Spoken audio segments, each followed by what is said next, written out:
Welcome to all student. जैसा कि मैंने आपका फिलहाल स्कूल में मैंने आपके स्कूल में मैंने शुरू कर दिया है प्राइम अचीवर में आपका मेंडल लॉ ऑफ इनहेरिटेंस। वो आपका स्कूल में रहेगा, but because of some reasons मैं अभी स्कूल में नहीं आ पा रहा। मैं जस्ट आपको कुछ ही डेज में मैं स्कूल ज्वाइन करूंगा।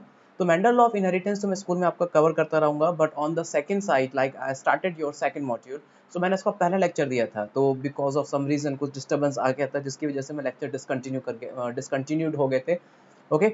सो आपका जो आपका सेकंड चैप्टर था वो है आपका chromosomal abbreviation in human. Okay, it means chromosome की वैल्यू क्या है ह्यूमन में, ह्यूमन के लिए क्रोमोसोम की वैल्यू क्या है। सो इसमें हम पढ़ेंगे टाइप्स ऑफ क्रोमोसोम, फिर उसके बाद हम उसके एब्रिविएशन के बारे में स्टडी करेंगे कि इस क्रोमोसोम से ये सिंड्रोम होते हैं, इस क्रोमोसोम से ये सिंड्रोम होते हैं, इन क्रोमोसोम का ये बेसिकली ये कोड करते हैं, तो ये हम सब स्टडी करेंगे। ठीक है। Now the types of chromosome देखिए, chromosomal abbreviation in human like हमने अराउंड 2 वीक पहले शुरू किया था, but because of some like irregularity in my schedule I could not be continue ahead. So आपसे रिक्वेस्ट है कि आप जब सेकंड लेक्चर सुन रहे रहेंगे तो एक बार पहला लेक्चर जरूर देख लीजिएगा, जिससे आपका कंटिन्यूशन बन जाए। I try to be make it continued, okay, but because of some disturbance, कुछ बीच में एक दो गैप आ सकता है, but I try to make it continued, okay. The time of chromosome, different types of living being are found in a whole living world which have a different type of chromosome। मतलब अगर आप देखेंगे different types of chromosome पाए जाते हैं in whole human whole the world। अब that chromosome viral chromosome हो सकता है, and prokaryotic chromosome हो सकता है, and eukaryotic chromosome हो सकता है। I would like to correct one thing, but आपके बुक में मेंशन है, so like I could not say so much about it। पहली बात, वायरल और प्रोकैरियोटिक के अंदर क्रोमोसोम नहीं पाए जाते। ठीक है, ये क्रोमोसोम नहीं होते हैं, इनमें सिर्फ डीएनए होता है और उसके अलावा नहीं होते हैं। बस स्टिल आपके बुक के अंदर मेंशन क्रोमोसोम है, तो आप क्रोमोसोम ही चलिए। लेकिन अगर आप एनसीईआरटी या अदर स्टैंडर्ड बुक फॉलो करेंगे तो वहाँ पे लाइक क्रोमोसोम सिर्फ यूकेरियोटिक में पाए जाते हैं, वायरस और प्रोकैरियोटिक में सिर्फ डीएनए पाया जाता है। क्लियर? चलिए, अब जैसे कि वायरल क्रोमोसोम आप देखेंगे, वायरल क्रोमोसोम में आप देखेंगे all type of virus only have a one chromosome. देखिए, पहली बात तो ये स्टेटमेंट आरबीएससी ने दिया है, तो वैसे स्टेटमेंट रॉन्ग है, लेकिन आपकी बुक में है तो आप यही फॉलो कीजिए। सभी वायरस में एक ही टाइप का क्रोमोसोम होता है, या तो आरएनए का बना होगा या डीएनए का बना होगा, जो आपका जो आपका आरबीएससी कहना चाहता है। देखिए, जैसे मान के चलो कि ये कैप्सिड है, जो कि कैप्सिड क्या होता है आपको पता है, जो कि जैसे कि आपने वायरस के बारे में पढ़ा है, बायोलॉजिकल क्लासिफिकेशन 11, कि जो आपका कैप्सिड होता है that is a protein layer. The protein layer is called a capsid, and that capsid is made of the capsomere. Okay. उसके बाद में this is like your nucleic acid, जो कि आपका आरएनए हो सकता है या डीएनए हो सकता है। Generally the virus has only the one thing, either RNA और डीएनए, उनमें दोनों चीजें भी नहीं पाई जाएंगी। तो अगर आपका आरबीएससी के अकॉर्डिंग अगर आरएनए है तो आरएनए क्रोमोसोम है, अगर डीएनए है तो डीएनए क्रोमोसोम है। ओके। चलिए, लेकिन आप वही फॉलो कीजिए जो आपकी बुक में दिया गया है, क्योंकि आपकी आंसर शीट उसी से बनती है। आपने कोई स्टैंडर्ड फॉलो किया, आपने सही होते हुए भी आप गलत हो जाओगे। Okay. DNA is found in the chromosome bacteriophage which may be of linear and circular. देखिए, बैक्टीरियोफेज एक वो वायरस होता है जो कि बैक्टीरिया को खत्म करता है, like which infect the bacteria, that is called the bacteriophage. इसके अंदर लाइक आपका या तो लीनियर होगा या फिर सर्कुलर डीएनए होगा। जनरली क्या होता है कि जनरली अगर आप देखेंगे जो अदर वायरसेस होते हैं उनमें लीनियर डीएनए पाया जाता है, लेकिन इसके अंदर आपका लीनियर हो सकता है, सर्कुलर भी पाया जा सकता है। सर्कुलर देखिए, अगर आप यहाँ देखेंगे, ये है टीएमवी वायरस, जिसको हम कहते हैं तंबाकू मोज़ेक वायरस, जो कि आपकी तंबाकू की लीफ को इन्फेक्ट करता है, और ये है आपका बैक्टीरियोफेज। ओके, तो बैक्टीरियोफेज जो बैक्टीरिया को इन्फेक्ट करता है। ठीक है, ये प्लांट वायरस है और ये बैक्टीरिया वायरस है। ठीक है, तंबाकू mosaic virus was the first discovered virus, और ये आपके सामने है बैक्टीरियोफेज वायरस। बैक्टीरियोफेज वायरस में सर्कुलर भी हो सकता है, डीएनए आपका सर्कुलर भी हो सकता है, या फिर लाइक कह सकते हो कि सर्कुलर भी हो सकता है या लीनियर भी हो सकता है। मोस्ट ऑफ एनिमल वायरस तंबाकू virus have RNA molecule of single chain. देखिए, आपके वायरस बेसिकली क्या होते हैं, या तो प्लांट वायरस होते हैं, बैक्टीरियोफेज वायरस होते हैं, या एनिमल वायरस होते हैं। इनमें न्यूक्लिक एसिड ओनली एक ही तरफ का होता है, इधर it is made up of chemical, it is made up of RNA और DNA. If you talk about the तंबाकू मोज़ेक वायरस, तंबाकू मोज़ेक वायरस, इसमें केवल आरएनए मॉलिक्यूल पाया जाता है। It is made up of RNA, single RNA की एक चेन होती है। बैक्टीरियोफेज के अंदर डीएनए पाया जाता है, ध्यान रखिएगा, बैक्टीरियोफेज के अंदर डीएनए पाया जाता है। लेकिन आपके जितने भी एनिमल वायरस बात करें, ये तंबाकू मोज़ेक वायरस विच इज तंबाकू mosaic virus which is part of the like your plant virus, मतलब ये अकेला नहीं है, प्लांट वायरस में और भी बहुत सारे वायरस आते हैं, ठीक है, लेकिन इस part of the animal, part of the plant virus, तो इनके अंदर आरएनए पाया जाता है, ठीक है। और क्रोमोसोम बेसिकली क्या होता है, एक कैप्सिड काइंड ऑफ स्ट्रक्चर के अंदर कवर्ड होते हैं। देखिए जनरली क्या है कि मैंने बताया आरएनए होगा या डीएनए होगा, तो तीन टाइप के आपके वायरस होते हैं, प्लांट वायरस होते हैं, एनिमल वायरस होते हैं, या फिर बैक्टीरियोफेज वायरस होते हैं जो बैक्टीरिया को इन्फेक्ट करते हैं। इनमें या तो आरएनए पाया जाता है या डीएनए पाया जाता है। अब उसमें भी कंडीशन है, आरएनए या तो सिंगुलर चैनल होगा या डबल सर्कुलर होगा, और डीएनए भी आपका सिंगुलर होगा या डबल होगा, इसमें ऐसी वैरायटीज पाई जाती है।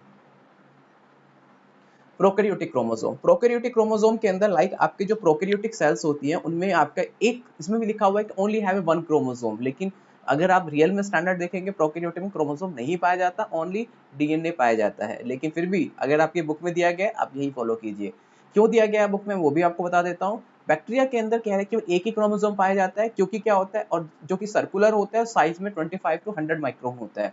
देखिए सर्कुलर डीएनए होता है और इसमें क्या होता है, एक ही डीएनए पाया जाता है, तो दैट्स व्हाई ये कहते हैं कि एक ही डीएनए पाया जाता है, तो इसलिए कहते हैं कि ये इसके अंदर एक क्रोमोसोम पाया जाता है, क्योंकि जो क्रोमोसोम होता है डीएनए प्लस स्टोन प्रोटीन का बना होता है। जब तक उसमें स्टोन प्रोटीन नहीं आएगा वो क्रोमोसोम नहीं बनेगा, तो इसमें सिर्फ डीएनए है। But as it is given in your book, so follow it. आप यहाँ देखेंगे तो ये देखिए जेनेटिक मटेरियल है, ये एक ही पूरा एक जेनेटिक मटेरियल है जो पूरा सर्कुलर फॉर्म में पाया जाता है, and that genetic material is chromosome as per according to your book, ठीक है। अब वही फॉलो कीजिए, बेटर है। Eukaryotic chromosome, if you talk about us, like जैसे कि plant, fungus, animal, okay, animal like उनमें ये उनके न्यूक्लियस के अंदर क्रोमोसोम पाया जाता है, और ये जो क्रोमोसोम होता है ये क्रोमोसोम आपका लाइक आपका लीनियर क्रोमोसोम पाया जाता है, और इसके अंदर लाइक आपके जैसे कि अगर आप यूकेरियोटिक सेल्स की बात करें तो सब में एक से ज्यादा क्रोमोसोम होंगे, क्योंकि इसके अंदर आपका डीएनए भी होता है, स्टोन प्रोटीन भी होता है, ओके। जैसे यहाँ पे लिखा हुआ है, is a large quantity of a DNA material. क्या होता है कि एक अगर आप if you talk about a human cell में 12 मीटर का डीएनए होता है। अब उस 12 मीटर के डीएनए को 0.1 माइक्रोन के सेल में फिट करने के लिए it is basically wrap around a stone protein. जब उसको स्टोन प्रोटीन के चारों तरफ रैप किया जाता है और टाइटली कंप्रेस करके सेल के अंदर फिट किया जाता है, तो इट में, और जब वो टाइटली कंप्रेस कर देते हैं, that structure is called a chromosome. Clear. तो स्टोन प्रोटीन और नॉन स्टोन प्रोटीन से ही एफिलेटेड होता है। स्टोन प्रोटीन क्या होता है कि डीएनए के मॉलिक्यूल को अट्रैक्ट करता है, क्योंकि देखिए डीएनए पे होता है negative charge because of the phosphate group, और स्टोन प्रोटीन पे होता है आपका पॉजिटिव चार्ज। तो क्या होता है, जिसकी वजह से ये एक दूसरे के कॉइल हो जाते हैं, मतलब रैप हो जाते हैं प्रॉपर वे से। अब अट्रैक्शन हो गया नेगेटिव पॉजिटिव के बीच में, तो अट्रैक्शन होने की वजह से एक दूसरे से इजीली रैप हो जाते हैं। नॉन स्टोन प्रोटीन उसी को अनरैप करने के लिए यूज किया जाता है, जो कि होता है सेल डिवीजन के अंदर। माइटोसिस और मियोसिस में नॉन स्टोन प्रोटीन का सबसे इंपॉर्टेंट रोल होता है, क्योंकि वहां पे डीएनए का रेप्लिकेशन होने वाला होता है इंटरफेस के एस फेज के अंदर। तो उसके लिए डीएनए को ओपन होना पड़ता है, तो अनकॉइल होना पड़ता है, तो उसके लिए non histone protein role play करता है, वो डीएनए को अनरैप करता है। लेकिन जब डीएनए पूरे, जब लाइक आपका सेल डिवाइड हो जाती है, जब क्रोमोसोम डिवाइड हो जाते हैं, देन दोबारा से स्टोन प्रोटीन फंक्शनली काम करता है और डीएनए को टाइटली रैप करके न्यूक्लियस में फिट कर देता है। जैसे कि डीएनए प्लस स्टोन प्रोटीन जिसे क्रोमोसोम बनता है। ओके, ध्यान रखना डीएनए पे नेगेटिव चार्ज है, स्टोन पे पॉजिटिव चार्ज है, और स्टोन एक तरह का बेसिक प्रोटीन है, और देन इसको ये क्रोमोसोम बनते हैं। The number of DNA molecule is fixed in different species.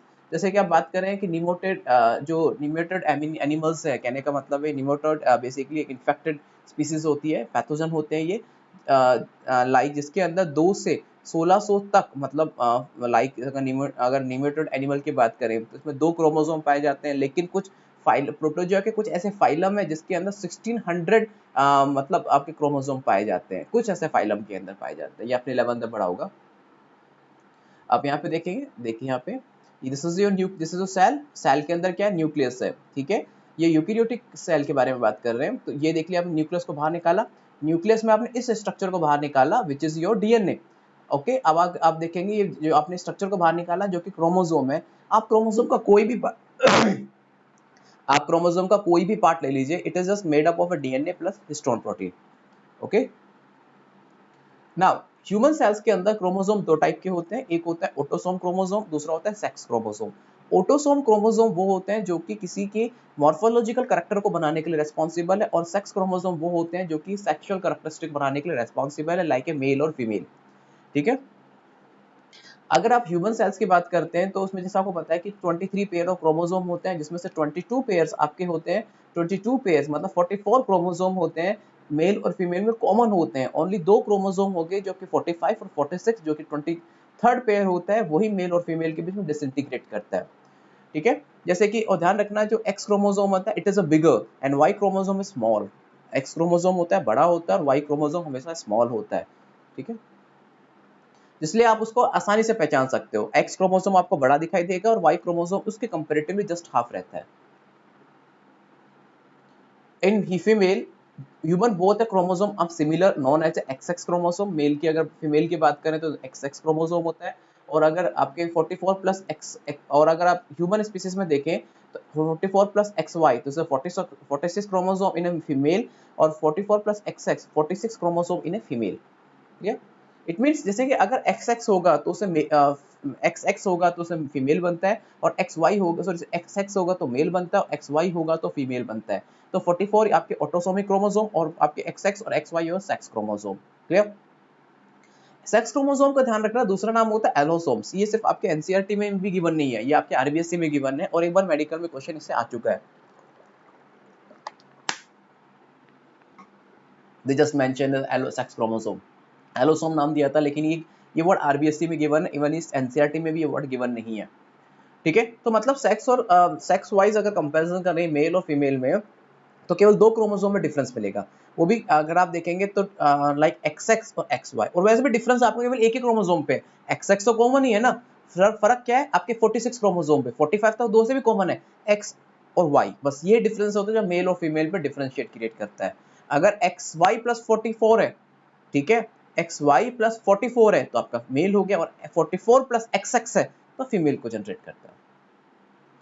इसलिए कहते हैं कि इसलिए हमेशा कहते हैं कि जनरली जो अगर एक जैसे कि पहले के टाइम पे अगर किसी भी कपल को अगर बेबी गर्ल होती है तो वहाँ पे क्या होता है, जिम्मेदार किसको मानते थे, लेडी को मानते थे कि लाइक द लेडी या mother is responsible for such thing, but ऐसा एग्जैक्टली नहीं होता है।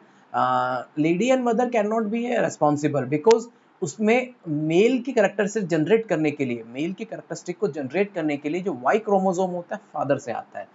ठीक है, तो अगर वाई से आता है, क्योंकि वाई ही एक ऐसा वाई ही है जो क्रोमोसोम है जो कि फादर या मेल के थ्रू आता है, इसमें फीमेल का कोई रोल नहीं है, और वाई आएगा जब भी वो बेबी बॉय होगा।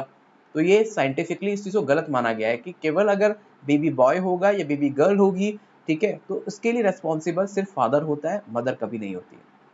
चलिए, जनरली क्या होता है, हर सेल्स के अंदर सेट नंबर ऑफ क्रोमोसोम होते हैं, हर एक सेल के अंदर होते हैं, किसी में ज्यादा होते हैं किसी में कम होते हैं, बट अगर वो एडिशनल क्रोमोसोम हो जाए, something abnormal, something is natural नहीं है, तो उसे बोलते हैं सुपर न्यूमेरिक क्रोमोसोम।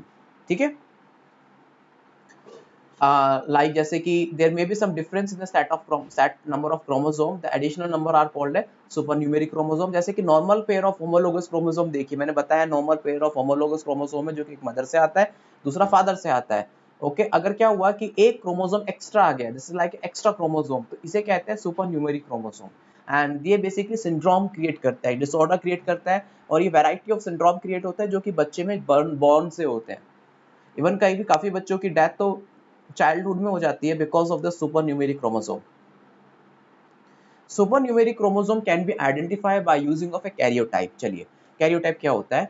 कैरियोटाइप में क्या होता है कि हम किसी भी डिसऑर्डर को अर्ली स्टेज में आइडेंटिफाई कर सकते हैं और उसका एलिमिनेशन कर सकते हैं, लेकिन एक बार अगर बच्चे का जन्म हो गया फिर उसके बाद कैरियोटाइप करना बहुत मुश्किल हो जाता है। लाइक अगर आप मदर के वॉर्म में अगर कैरियोटाइप करते हैं और उसके डिसऑर्डर को आइडेंटिफाई करके ऑन द स्पॉट एलिमिनेट करने की ट्राई कर सकते हो, आई एम नॉट सेइंग कि हो जाएगा, बट ट्राई कर सकते हो वॉर्म में, लेकिन अगर वो डिसऑर्डर बच्चे में आ गया है, एक बार उससे जन्म ले लिया है, देन फिर वो डिसऑर्डर मुश्किल होता है। कैरियोटाइप क्या होता है कि एक सेक्स डिटर्मिनेशन का भी एक पार्ट होता है, सेक्स डिटर्मिनेशन भी लिखा रहता है, सेक्स डिटर्मिनेशन इज क्राइम। तो ये जो सेक्स डिटर्मिनेशन होता है कैरियोटाइप के थ्रू ही किया जाता है, जिसमें हम आपके क्रोमोसोम को एक चार्ट में डिस्प्ले करते हैं। तो उसमें क्या होता है कि उसके सेंट्रोमियर पोजीशन के अकॉर्डिंग, उसके लेंथ के according, okay, and number of chromosome के अकॉर्डिंग हम उनको क्या करते हैं, एक चार्ट में डिस्प्ले करते हैं। ठीक है, तो चार्ट में डिस्प्ले करते हैं, वेराइटी अराउंड 3 या 4 पैरामीटर्स होते हैं जिसके बेस में हम क्रोमोसोम को एक चार्ट में डिस्प्ले करते हैं। ठीक है, सो अब ऐसा जो डायग्राम होता है उसको हम इडियोग्राम कहते हैं। जैसे देखिए आप यहाँ पे हर एक क्रोमोसोम को डिफाइन किया गया, 1 2 3, ये सब पेयर में है, ये सब पेयर में ये क्रोमोसोम है। ठीक है, ये सब पेयर में क्रोमोसोम है, देखिए 7 6 अब यहाँ देखेंगे अब क्या होता है कि जैसे क्या होता है वर्म में क्या होता है कि जो एम्ब्रियोनिक फ्लूइड होता है उस एम्ब्रियोनिक फ्लूइड को लिया जाता है और उस फ्लूइड को लेके उसका कैरियोटाइप किया जाता है। तो अगर डॉक्टर को ये पता चल जाए कि ये एक्स और वाई है, सॉरी, अगर ये डॉक्टर को ये पता चल जाता है कि देखिए एक्स क्रोमोसोम का साइज बड़ा है और वाई क्रोमोसोम का साइज छोटा है, डॉक्टर को ये पता चल गया तो पता चल जाता है कि होने वाला बच्चा बॉय है। लेकिन ये डॉक्टर के लिए भी, डॉक्टर को भी करना क्राइम होता है और लाइक जो पेरेंट है उनके लिए भी बहुत बड़ा क्राइम है। लेकिन क्या होता है कई बार डिसऑर्डर को आइडेंटिफाई करने के लिए डॉक्टर अपने लेवल पे ये करते हैं बट उसको कभी भी क्लियर नहीं करते। ये इस तरह का कैरियर टाइप जो मेडिकल फील्ड में किया जाता है, अदर फील्ड में नहीं होता। इसके लिए लाइक आपको सेंट्रोमियर पोजीशन कौन सी है, ओके, आर्म की लेंथ क्या है, क्लियर, एंड मेटाफेज है, एंड लाइक आपके किस टाइप का क्रोमोसोम है, वी शेप है, तो उसमें वैरायटी ऑफ चीजें डाल करके उसको हम जस्ट इस तरीके से डिस्प्ले करते हैं। ठीक है, आप देखेंगे ना तो नंबर ऑफ क्रोमोसोम का साइज डिटोर कम होता जाता है। आप देखेंगे 1 से लेके आप 22 तक आइए तो नंबर ऑफ क्रोमोसोम, साइज है क्रोमोसोम का वो कम होता जाता है, रिड्यूस होता जाता है। This is your sex chromosome, okay, this is idiogram. अब जैसे क्या होता है कि अगर आप देखेंगे तो इडियोग्राम में आप देखिए ये देखिए 21वें नंबर के ऊपर यहाँ पे एक एक्स्ट्रा क्रोमोसोम आ गया, that is called your super numeric chromosome. 21वें नंबर पर आ गया एक एक्स्ट्रा क्रोमोसोम, ठीक है, so that is called your super numeric chromosome, okay. Abnormal children may be born due to the difference in the number of chromosome by any reason during the embryonic development in a human। ठीक है, embryonic development के time पे ऐसा कई बार हो जाता है। And abnormally developed by the any type of change in common number structure, मतलब या तो नंबर में कोई चेंज आएगा या फिर क्रोमोसोम में स्ट्रक्चर में चेंज आ सकता है। मैं आपको बताऊंगा एक सिंड्रोम होता है जिसमें जनरली 5th पेयर के क्रोमोसोम में लाइक क्या होता है कि आपका एक क्रोमोसोम हाफ रह जाता है, स्ट्रक्चर चेंज हो गया, तो उसकी वजह से बहुत सारी एब्नॉर्मलिटीज क्रिएट होती है। Abnormal condition में occur due to the change in the number both type of chromosome। आपके ऑटोसोम क्रोमोसोम में भी एबनॉर्मलिटी आ सकती है, सेक्स क्रोमोसोम में भी आ सकती है। अगर आपके ऑटोसोम क्रोमोसोम में एबनॉर्मलिटीज आती है लाइक जैसे कि मंगोलिज्म है, डाउन सिंड्रोम है, एडवर्ड सिंड्रोम है, या डिफरेंट स्ट्रक्चर एबनॉर्मलिटीज है। और अगर आपके सेक्स क्रोमोसोम पे आप देखेंगे जिसमें टर्नर सिंड्रोम है, क्लाइंट-फिल्टर सिंड्रोम है, additional chromosome in female, additional chromosome in male, तो ये सब हम पढ़ेंगे डिटेल में। चलिए this is for you. And अब नेक्स्ट लेक्चर में हम सिंड्रोम के बारे में स्टडी करेंगे कि अगर ऑटोसोम क्रोमोसोम में कोई प्रॉब्लम आती है तो कौन सा सिंड्रोम हो सकता है, ओके, एंड उसके स्ट्रक्चर वाइज है, उसके लाइक उसमें मॉर्फोलॉजिकली एनाटॉमिकली क्या एबनॉर्मलिटीज आप देख सकते हो। ठीक है, चलिए so we study in next lecture. धन्यवाद।